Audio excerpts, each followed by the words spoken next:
Coach, with them coming off bye week, we've seen Bowden do some Wildcat stuff for him. He's been working in the quarterback room. How do you guys prepare for the possibility of seeing him and, maybe other quarterbacks? I think that's always a possibility every week, and, we're coming off a bye week as well, and, I don't think either club has an advantage from that standpoint because I'm sure we both would have loved to have been playing Saturday. That's what you like to see, but one way or the other, whether it's a bye week or not, we got to prepare for it, and that's what we're trying to do. I guess Bowden, he's a guy like Chad said, he plays all over. He's a return guy, quarterback, receiver, runner. Just what kind of athlete and threat as far as versatility is he for you guys to prepare for? He's got a lot of skill. There's no question about that, and he's not the only one. But the fact that he can line up in Wildcat and run the football, the fact that he can be out at wide receiver and you can have a tailback at Wildcat and handing him the ball off. So they got a lot of ways to get the ball to him, and certainly he's dynamic with the ball in his hands. Chad had mentioned Malik Chavis and Jalen Catalon as a couple of players who might be close to working their way back into games. What have you seen for those two in particular, and are there other freshmen who you could see working their way into the game soon? Well, with Malik, obviously he's a guy that's very, very talented, and to be honest with you, we got to push to get him ready. Malik's got great size. He's got great speed. He's a guy that we need on the field if we can get him ready. And Catalan is a guy that is a playmaker. You look at him in the scrimmages where he was the same way, and but he's a guy when he's out there in practice, he can find the ball, he can get to the ball, and certainly make plays. So, we're going to keep pushing the envelope and try to make sure that we got our best players on the field, and certainly those two have a chance to get there. We got to continue to build depth, and that's a part of it. Coach, what have you seen from the Kentucky receivers, specifically number 14, Wagner? Well, he's a big guy, big guy that's got great hands, and he does a lot of good things, but the best thing he does when you get him in a situation where there's a 50-50 ball, he's got great hands and he can go up and get it, and he makes those plays. So certainly, that's very impressive when you watch a big guy like that really is as athletic as he is. How did Sosa progress as far as getting his getting back healthy, and just your defense in general? How's the health after the off week? Well, we expect everybody back, except Dorian, obviously, and that's that's where it is right now, and we certainly expect Sosa to be back as well.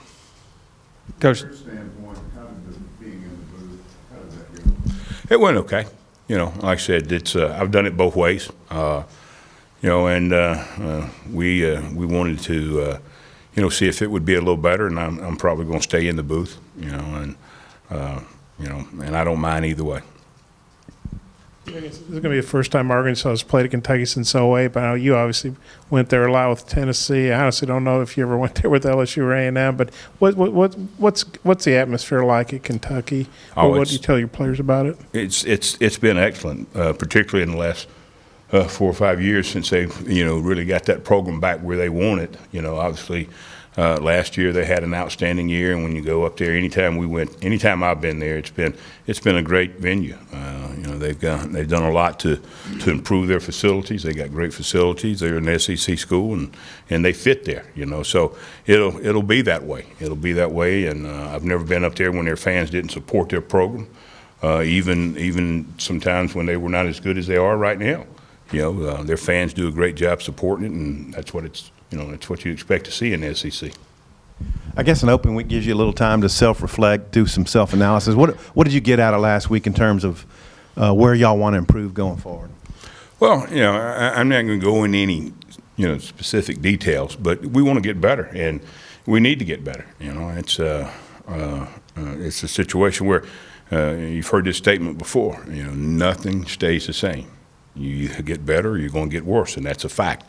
And, certainly fundamentally, and when I start talking about fundamentals, that means, players understanding, eye discipline, where their eyes need to be, what they need to be looking at, what they need to see.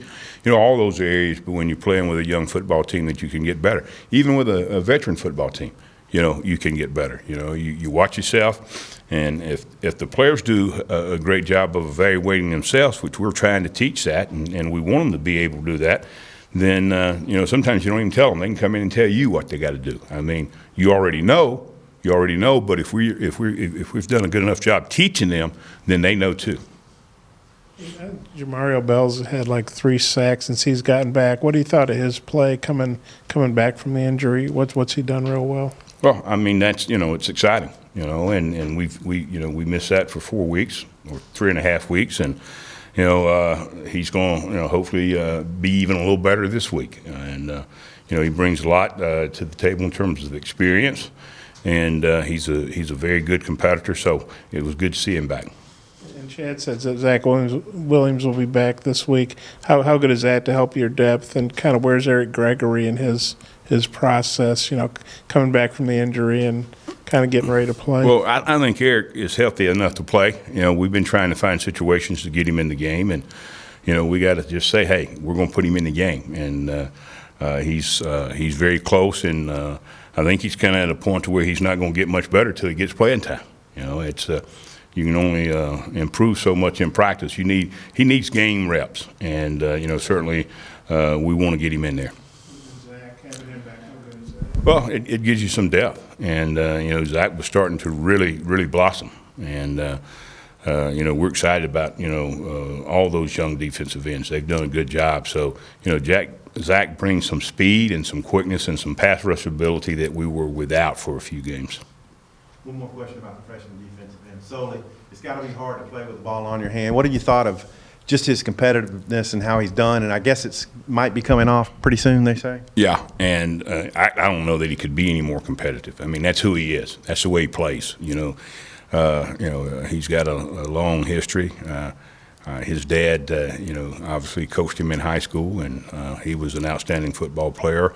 And he knows how. He knows how because because of the coaching that he got before he got here. Now, certainly, he's going to get better, and from a technique standpoint, but he knows how to compete. Thank you, guys.